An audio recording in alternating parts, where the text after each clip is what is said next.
Salve, salve! Sejam todos bem-vindos ao canal do professor Alex Nina.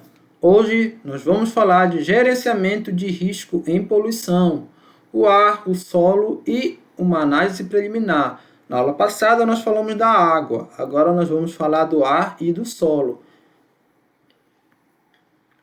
Gerenciamento do risco em poluição do ar envolve as seguintes ações: medidas indiretas, tem como foco principal eliminar, reduzir, principalmente pela diluição, dispersão ou segregação de poluentes. Então, exemplo, planejamento urbano e medidas correlatas, diluição por meio de chaminés altas, medidas para impedir a geração de futuros poluentes.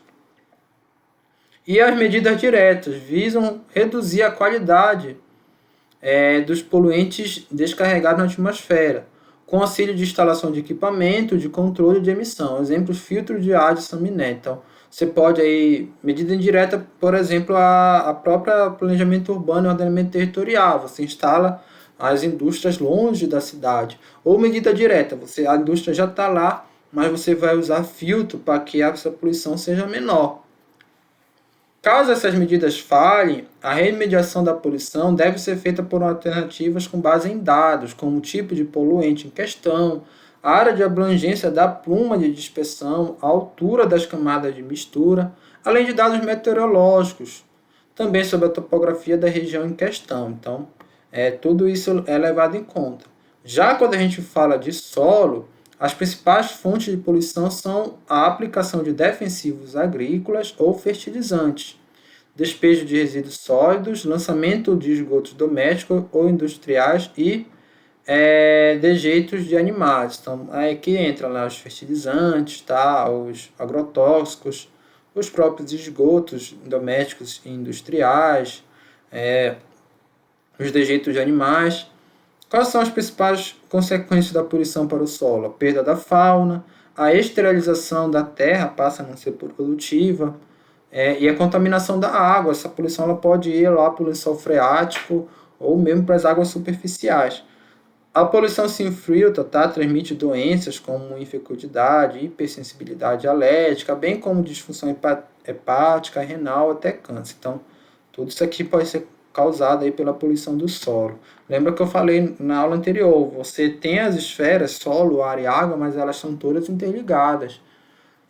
Para reverter a poluição do solo, medidas simples como a coleta seletiva e reciclagem são essenciais. Mas existem também outras medidas, como o tratamento do resíduo doméstico, industriais, o uso de materiais biodegradáveis, cultivo orgânico, evitando aí o uso de agrotóxicos, o reflorestamento e proteção de matas nativas, medidas de saneamento básico e controle biológico de pragas, ao invés de usar aí os inseticidas, ou agrotóxicos de forma geral, né? São as práticas mais efetivas de combate à degradação das superfícies. Aqui a análise preliminar de perigo, que é chamada APP. É uma técnica originada a partir do Programa de Segurança Militar do Departamento de Defesa dos Estados Unidos. Então começou lá nos Estados Unidos.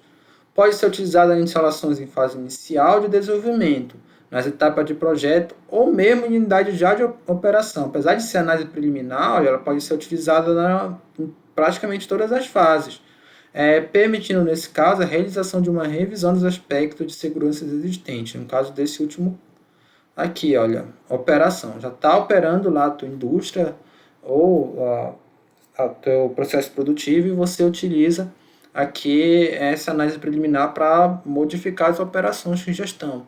Mas o mais viável, claro, é sempre fazer ela antes, tá? Na fase de projeto ou de desenvolvimento das instalações.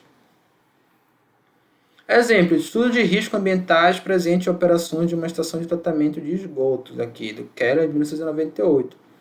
Então, a instalação ela foi dividida em módulo de análise, elevatória, gradeamento, caixa de areia, decantadores, adensadores, secagem de lodo, onde cada um foi submetido à análise feita pelo preenchimento de uma planilha. Então, tem toda lá uma planilha de controle.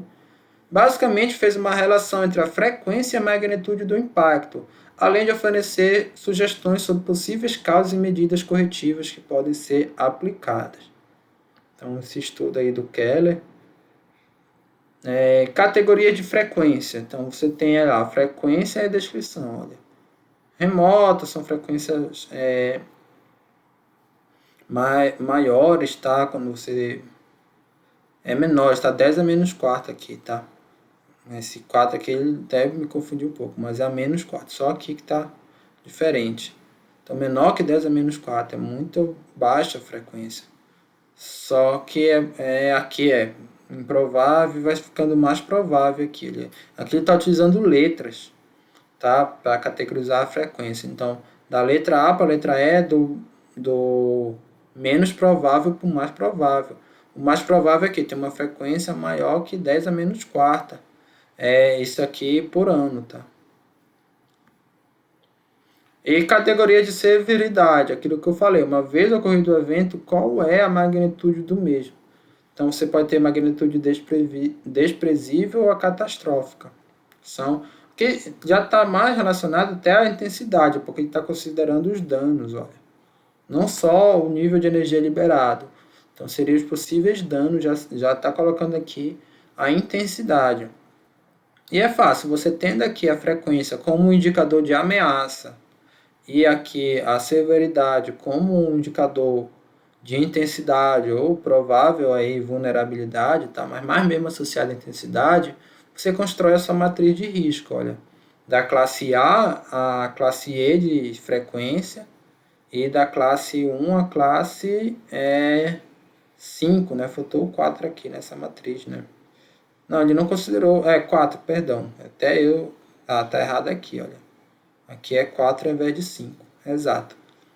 E aí você coloca aqui aqueles que são menos frequentes e com danos e com os prováveis danos menores, você tem risco desprezível. Não vale a pena você gastar muito seu tempo e recurso financeiro humano para eliminar esse risco.